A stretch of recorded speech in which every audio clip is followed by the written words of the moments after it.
ഈ സിനിമയെ പറ്റി ആലോചിക്കുന്ന കാലത്ത് തന്നെ ഷൗക്കത്തിൻ്റെ അടുത്ത് ഞങ്ങളിങ്ങനെ സിനിമ എടുക്കണം, പിള്ളേർ സിനിമ പഠിച്ചു, ഒരാൾ ആക്ടിങ് പഠിച്ചു, ഒരാൾ ഡയറക്ഷൻ പഠിച്ചു, എങ്ങനെയെങ്കിലും സിനിമയിലെത്തണം. ഞാൻ പറഞ്ഞ ഷൗക്കത്തെ ഇത് അങ്ങനെ എളുപ്പത്തിൽ കയറാവുന്ന ഒരു പരിപാടിയല്ല, ഞാനൊക്കെ ഇപ്പോഴും സ്ട്രഗിൾ ചെയ്യുക. കാരണം ഇത് എത്തിപ്പെടുന്നതിനേക്കാൾ വലിയ പാടാ ഇവിടെ നിന്ന് പോകും. അപ്പോൾ വേണോ അല്ല, ഒരു പിള്ളേരുടെ ആഗ്രഹമല്ലേ നമുക്ക് സാധിച്ചു കൊടുക്കണ്ടേന്ന് പറഞ്ഞു. ഞാൻ പറഞ്ഞത് അവർ അറിയാത്ത പിള്ളേക്ക് ചൊറിയുമ്പോൾ അറിയാമെന്ന് പറഞ്ഞു. ഞാൻ പറഞ്ഞു പിള്ളേർക്ക് മനസ്സിലാവും അതിൻ്റെ ബുദ്ധിമുട്ടുകളും പ്രയാസങ്ങളെന്ന് പറഞ്ഞു. പക്ഷേ ഷൗക്കത്തിൻ്റെ ഒരു പ്രശ്നം വെച്ചാൽ ഷൗക്കത്തിന് എങ്ങോട്ട് നോക്കണമെങ്കിലും അയാളെക്കാണെങ്കിലും മറ്റാളെങ്ങനെയുണ്ട് ഇയാളെങ്ങനെയുണ്ട്. ഇതിപ്പോൾ എല്ലാവരും നമുക്ക് വേണ്ടപ്പെട്ടവരാ, അവരെ വേണ്ട ഇവരെ ഇടെന്ന് പറയാൻ എന്നെ കൊണ്ട് പറ്റില്ല.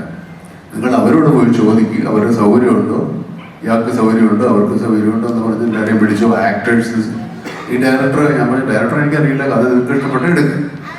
അങ്ങനെ ഒരുപാട് ദിവസം എനിക്ക് ഭയങ്കര ഈ സിനിമയിൽ അഭിനയിക്കുന്ന ശല്യം അല്ലാതെ ഇപ്പോഴും അതിനു മുമ്പും ഷൂട്ടിങ് നടക്കുമ്പോഴൊക്കെ ശല്യമായി.